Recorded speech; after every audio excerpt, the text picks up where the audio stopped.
Hi, I'm Mark Thorburn and welcome back to Tuts Plus Introduction to SonyVegas Pro.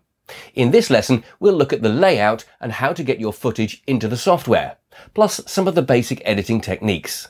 So this is the standard layout for SonyVegas Pro. As you can see, you have a trim window here, you've got your playback window here, you've got your project media or various other things like effects and things, depending on which tab you click down here, will appear on this side. Down here, the default setting starts with one visual track and one audio track. So let's start putting some media into the program. There are two ways that you can do this. You can either, from the project media tab here, hit that and then decide which media it is that you want to via that, or another way of doing it is simply to open up a folder and drag it in. So these are the images that we're going to be using. This is the footage that we're going to be using. So we'll start with number one, just drag it in and drop it right there.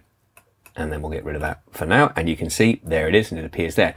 Now, what you can do, I tend to work off two screens. So my layout is different, but let's work off the standard layout.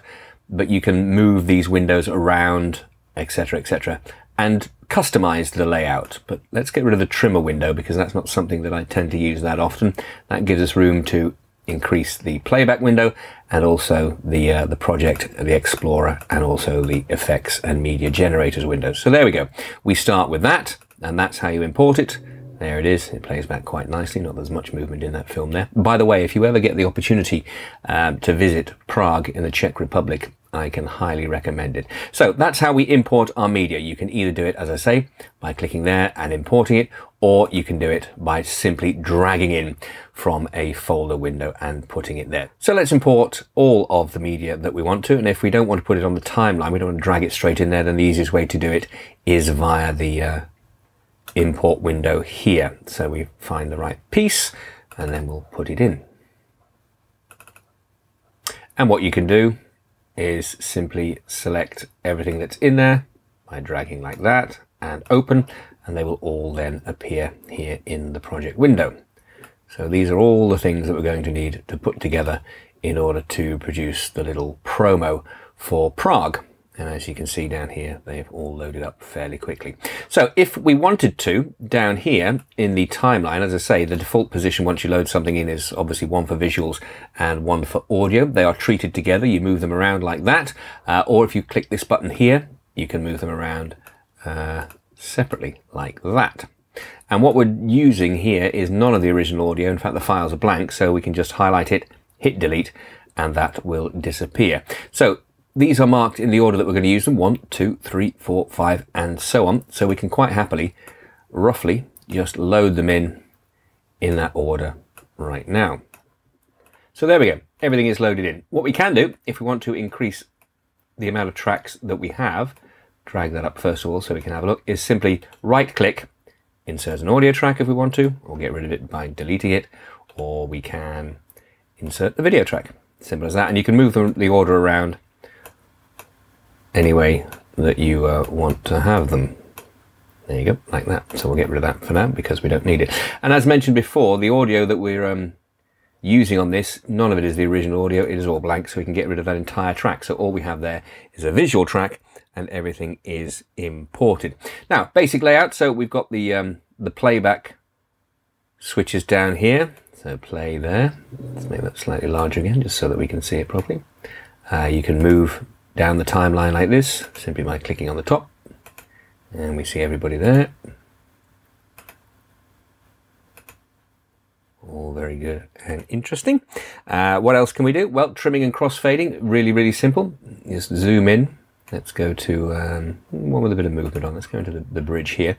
If we wish to trim that, so it starts there, plays like that. But if we want to trim it, you just hold it there, hold down the left mouse button and trim it shorter, and vice versa. If you go past the original length, you'll end up with that small notch there that lets you know that you've gone past the original length. You can do that. I mean, for some looping sequences that can be quite useful, but that is the length as is. Now what we could do if we wanted to is to slow it down.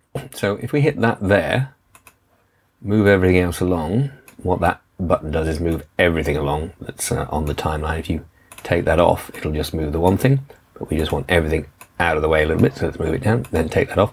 If you zoom back in here, and if you press the control button whilst, you see that little wiggle comes underneath there, while you drag it, you'll see the wiggly line there, and what that is doing is slowing it down. So now our people are walking in slow motion. Obviously, depending on how many frames per second you film this, you've got to be careful, because if you do too much of it, then you'll end up with a juddering effect.